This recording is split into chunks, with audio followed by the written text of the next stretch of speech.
Indian റെയിൽവേയുടെ hydrogen four heritage പദ്ധതിയുടെ ഭാഗമായി ഊട്ടി ഉൾപ്പെടെയുള്ള രാജ്യത്തെ പ്രധാന പൈതൃക മലയോര പാതകളിൽ പരിസ്ഥിതി സൌഹൃദ ഹൈഡ്രജൻ ട്രെയിനുകൾ ഓടിക്കാൻ കേന്ദ്ര സർക്കാർ. പ്രകൃതി രമണീയവും പരിസ്ഥിതി ലോലവുമായ ഇത്തരം ടൂറിസ്റ്റ് മേഖലകളിൽ കാർബൺ മലിനീകരണം പൂർണ്ണമായി ഒഴിവാക്കുകയാണ് ഈ പദ്ധതിയുടെ ലക്ഷ്യം. ഡീസൽ കൽക്കരി എഞ്ചിനുകൾക്ക് പകരമായി എത്തുന്ന ഈ ട്രെയിനുകൾ ഉപോൽപ്പന്നമായി ജലബാഷ്പവും ചൂടും മാത്രമാണ് പുറന്തള്ളുന്നത്. ഊട്ടി കൂടാതെ ഡാർജിലിംഗ് ഹിമാലയൻ റെയിൽവേ, കൽക്ക Shimla, Matheran hill railway, Kangra valley തുടങ്ങിയ പൈതൃക പാതകളിലാണ് ഈ ട്രെയിനുകൾ പ്രധാനമായും വിഭാവനം ചെയ്തിരിക്കുന്നത്. ഒരു ഹൈഡ്രജൻ ട്രെയിൻ നിർമ്മിക്കുന്നതിന് ഏകദേശം 80 കോടി രൂപയും ഓരോ റൂട്ടിലെയും അടിസ്ഥാന സൗകര്യങ്ങൾക്കായി 70 കോടി രൂപയും ചിലവ് പ്രതീക്ഷിക്കുന്നുണ്ട്. ഈ ദൌത്യത്തിന്റെ ആദ്യപടിയായി ഇന്ത്യയുടെ ഏറ്റവും ആദ്യത്തെ തദ്ദേശീയ ഹൈഡ്രജൻ ട്രെയിൻ ഹരിയാനയിലെ ജിന്ദ് സോനിപത് റൂട്ടിൽ പ്രധാനമന്ത്രി നരേന്ദ്രമോദി വിജയകരമായി ഫ്ളാഗ് ഓഫ് ചെയ്തു കഴിഞ്ഞു. തമിഴ്നാട്ടിലെ ഊട്ടി പാതയിലുള്ള മേട്ടുപ്പാളയം സർവീസ് മലയാളികൾ ഉൾപ്പെടെയുള്ള ലക്ഷക്കണക്കിന് സഞ്ചാരികൾക്ക് പുകയില്ലാത്ത പരിസ്ഥിതി സൌഹൃദ മലയോര യാത്രയ്ക്കുള്ള പുതിയൊരു അനുഭവം സമ്മാനിക്കും.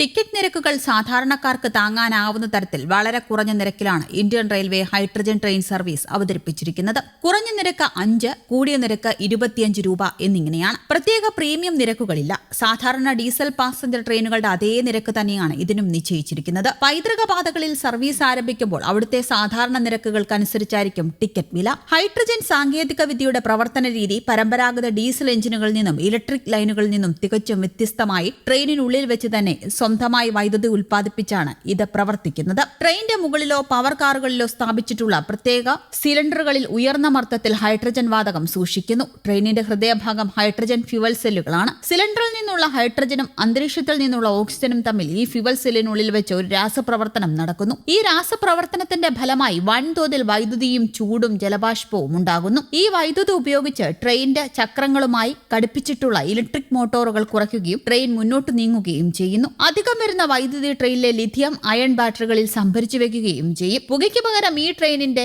സൈലൻസറിലൂടെ പുറത്തുവരുന്നത് വെറും ശുദ്ധമായ ജലബാഷ്പം മാത്രമാണ്. ഹരിയാനയിലെ ജിന്ദ് സോനിപത്ത് റൂട്ടിലുള്ള ഇന്ത്യയുടെ ആദ്യ തദ്ദേശീയ ഹൈഡ്രജൻ ട്രെയിൻ സർവീസ് പ്രധാനമന്ത്രി നരേന്ദ്രമോദി വിജയകരമായി ഫ്ളാഗ് ഓഫ് ചെയ്ത് യാഥാർത്ഥ്യമാക്കിയിട്ടുണ്ട്. ട്രെയിനുകൾക്ക് ആവശ്യമായ ഹൈഡ്രജൻ വാതകം നിറയ്ക്കുന്നതിനായി ജിന്ദിൽ പ്രത്യേക വാട്ടർ പ്ലാന്റും ഹൈഡ്രജൻ ഫ്യൂവലിംഗ് സ്റ്റേഷനും റെയിൽവേ സജ്ജമാക്കിയിട്ടുണ്ട്. ഈ ആദ്യ ട്രെയിനിന്റെ വിജയത്തിന് പിന്നാലെ ഹൈഡ്രജൻ ഫോർ ഹെറിറ്റേജ് പദ്ധതി പ്രകാരമാണ് ഊട്ടിയിലെ നീലഗിരി, ഷിംല ഉൾപ്പെടെയുള്ള മലയോര പൈതൃക പാതകളിലേക്ക് ഇത്തരം 35 ട്രെയിനുകൾ കൂടി എത്തിക്കാനുള്ള നിർമ്മാണ പ്രവർത്തനങ്ങളിൽ ഇന്ത്യൻ റെയിൽവേ ഉൾപ്പെട്ടിട്ടുള്ളത്. പൈതൃക പാതകളുടെ ഭൂപ്രകൃതിക്ക് അനുയോജ്യമായ സുരക്ഷിതമായ വേഗതയിലാണ് ഈ ട്രെയിനുകൾ ക്രമീകരിച്ചിരിക്കുന്നത്. മണിക്കൂറിൽ 110 കിലോമീറ്റർ വരെ വേഗതയിൽ സഞ്ചരിക്കാൻ തക്കവണ്ണമാണ് ഇതിന്റെ എഞ്ചിൻ നിർമ്മിച്ചിരിക്കുന്നത്. നിലവിൽ യാത്രക്കാരുമായി സർവീസ് നടത്തുമ്പോൾ പരമാവധി 75 കിലോമീറ്റർ വേഗതയിലായിരിക്കും ഇത് സഞ്ചരിക്കുക. മലയോര പാതകളിലേക്ക് എത്തുമ്പോൾ അവിടുത്തെ വളവുകൾക്കും കയറ്റങ്ങൾക്കും അനുസരിച്ച് വേഗത ഇതിലും കുറവായിരിക്കും. യാത്രാ സൗകര്യങ്ങൾ യാത്രക്കാർക്ക് അതിനൂതനവും സുഖകരവുമായ യാത്രാനുഭവം നൽകാൻ ചെന്നൈയിലെ ഇന്റഗ്രൽ കോച്ച് ഫാക്ടറി ഈ ട്രെയിനിൽ മികച്ച സജ്ജീകരണങ്ങൾ ഒരുക്കിയിട്ടുണ്ട്.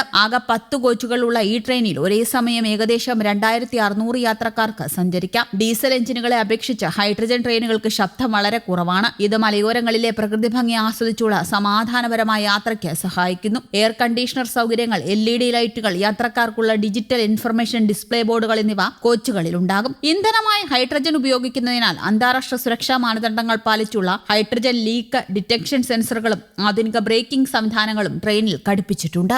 News desk, Kerala Kaumudi.